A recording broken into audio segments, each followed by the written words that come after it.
Salut tout le monde, c'est la suite de la vidéo. Du coup, je vais vous expliquer c'est quoi une base de données à ma manière. Alors, supposons que là, j'ai des informations. Par exemple, l'information de la personne Amatala.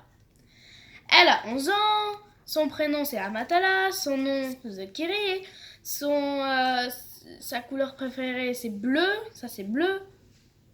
Voilà. Et ça, des informations entières, ça nous donne un enregistrement. Du coup, plusieurs enregistrements d'une personne. Celle-là, c'est une personne, une autre. Et là, on va leur donner un numéro. Par exemple, le numéro de Amatala, je lui donne 11 comme numéro.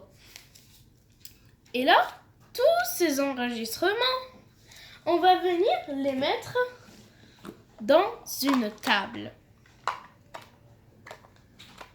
Dans une table qui s'appelle personnes. C'est très important parce que on cherche des personnes.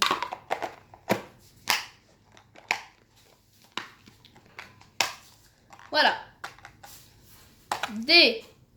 Des informations dans un enregistrement, plein d'enregistrements dans une table. Et une table, on la met dans une base de données qui s'appelle, par exemple, quelque chose comme personne. Comme ça, on sait que c'est des choses de personne. Et là, pour que notre base de données soit bien sécurisée, on la met dans un serveur de base de données.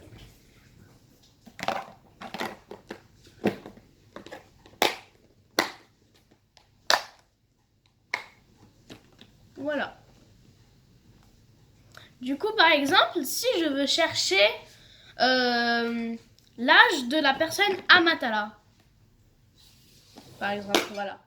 On ouvre le serveur de base de données. On ouvre la base de données.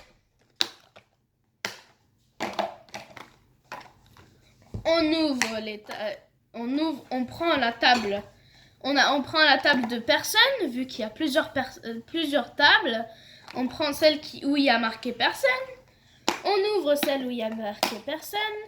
Et vu qu'on avait numéroté le nom, celui de Amatala, c'était le numéro 11, et ben je le cherche. 11, tac. Il est là, supposons. Voilà. Et là, on cherche son âge. 11.